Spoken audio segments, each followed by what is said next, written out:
नमस्कार, आदाब। मैं हूं जास्मिन शर्मा और इस वीडियो में आगे हम बात करेंगे फिलिस्तीन को एक के बाद एक मिल रही मान्यताओं की।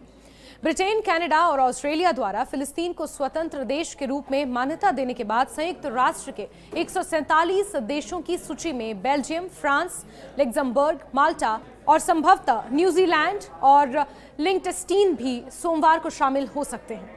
ये एक महत्वपूर्ण राजनीतिक कदम है, खासकर इसलिए क्योंकि पहली बार G7 की एडवांस अर्थव्यवस्थाओं वाले देशों ने फिलिस्तीनी राज्य को औपचारिक मान्यता दी है।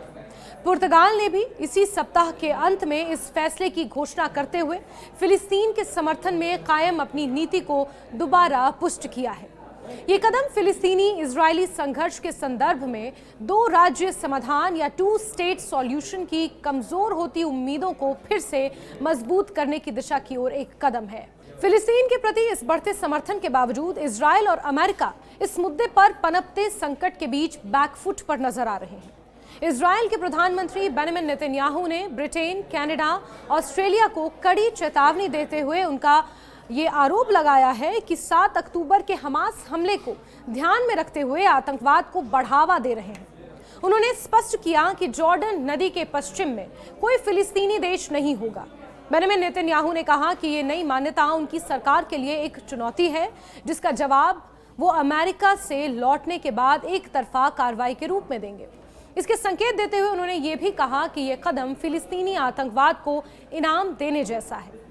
अमेरिकी विदेश विभाग ने ब्रिटेन, कनाडा, ऑस्ट्रेलिया और अन्य सहयोगी देशों के इस राजनीतिक कदम को दिखावे के रूप में प्रस्तुत किया और जोर दिया कि उनकी प्राथमिकता बंधकों की रिहाई, इजरायल की सुरक्षा और पूरे क्षेत्र के लिए शांति है, जो हमास से मुक्त होकर ही संभव है। अमेरिका फिलहाल फिलिस्तीन को आधिकारिक राजनीतिक मान्यता देने से हिचक रहा है और यहां तक कि संयुक्त राष्ट्र महासभा में फिलिस्तीन की भागीदारी पर भी उसे रोकथाम करता रहा है। हालांकि वर्तमान मान्यता की लहर ने फिलिस्तीनी राज्य को अंतर्राष्ट्रीय मंच पर मजबूती प्रदान की है। मार्च 2025 तक संयुक्त राष्ट्र के 193 सदस्य देशों में से लगभग 147 ने फिलिस्तीन को एक संप्रभु राज्य के रूप में स्वीकार कर लिया है।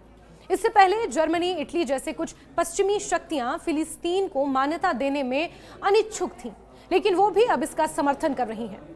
ब्रिटेन के प्रधानमंत्री कीर स्टारमर ने कहा है कि इस मान्यता से इजरायल और फिलिस्तीन के बीच शांति स्थापित करने की उम्मीद बढ़ेगी और टू नेशन सॉल्यूशन को फिर से जिंदा किया जा सकेगा।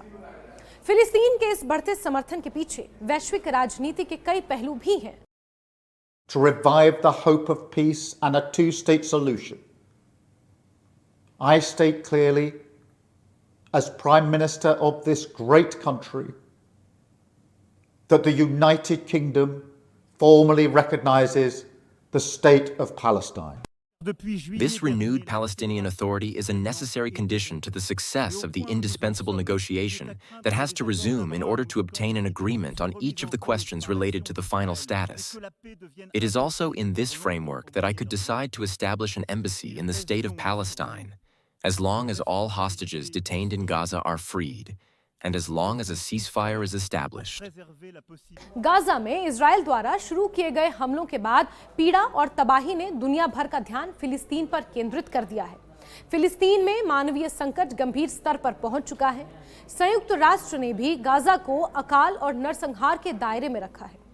राजनीतिक रूप से यह मान्यता फिलिस्तीन के लिए प्रतीकात्मक होने के साथ साथ संघर्ष की पृष्ठभूमि पर एक कूटनीतिक उपलब्धि भी मानी जा रही है। फिलिस्तीन क्षेत्र में सीमाएं अस्पष्ट हैं, राजधानी नहीं है, सुरक्षा बल और सरकार के नियंत्रण में भी अनेक समस्याएं बरकरार हैं।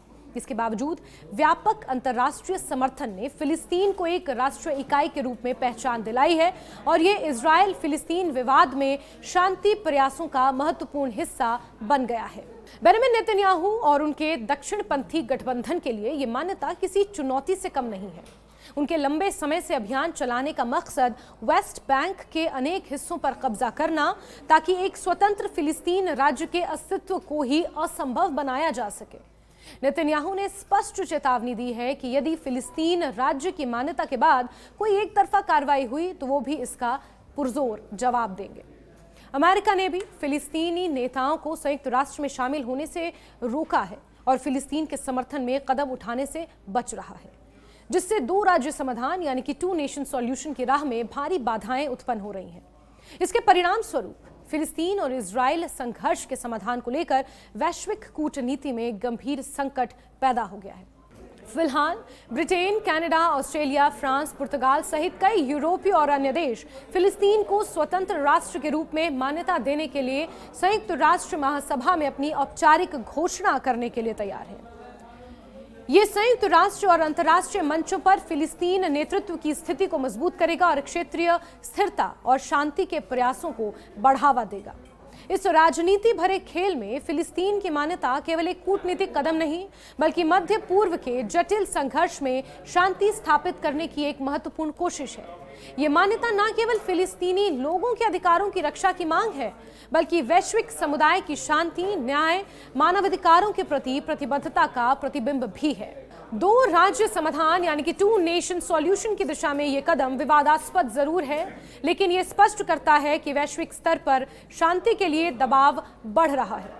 हालांकि फिलहाल इजराइल और अमेरिका इसका विरोध कर रहे हैं, लेकिन यह आंदोलन फिलिस्तीन के राजनीतिक अधिकारों की बहाली की दिशा में एक निर्णायक मोड़ साबित हो सकता है। आने वाले समय में यह देखना दिलचस्प होगा कि इजराइल इन बदलावों का किस तरह सामना करता है और क्या यह मान्यता फिलिस्तीन में शांति और स्थिरता लेकर आती है या फिर संघर्ष और मतभेदों को और गहरा कर देती है। विश्व समुदाय की निगाहें उसी पर टिकी हैं जहां 2 पड़ोसी राष्ट्रों के बीच दशकों से जारी संघर्ष का अंत हो या इतिहास एक नया मोड़ ले।